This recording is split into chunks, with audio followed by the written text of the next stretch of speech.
پدی چند وقته میاد پیش ما؟ پدی میکنم 10 سال باشه. 9 سال دقیقا. مشکلی 2 ماهش بود.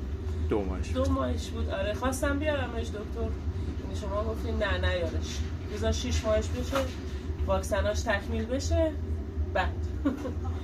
واقعا از 2 ماهگی میخواست بیاد، ولی خود دیگه بچه 6 ماهش آوردمش. الان تقریبا 8 ساله. آره 8 ساله. مشکلی چیزی بوده تو این چند وقت؟ عالی، اینجا عالیه.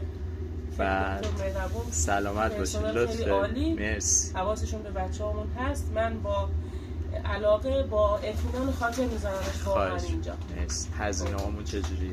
هزینه‌هاتون که خوبه.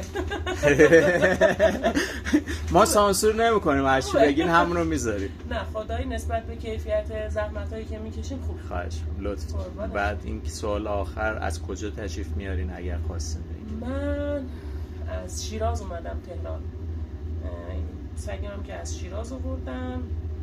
یعنی بعضی وقتا مدت طولانی میمونه. آره الانم که 1 ماهی مونده اینجا بچه‌م.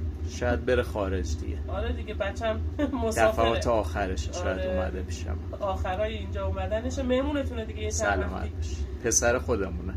لطف کردین. مرسی.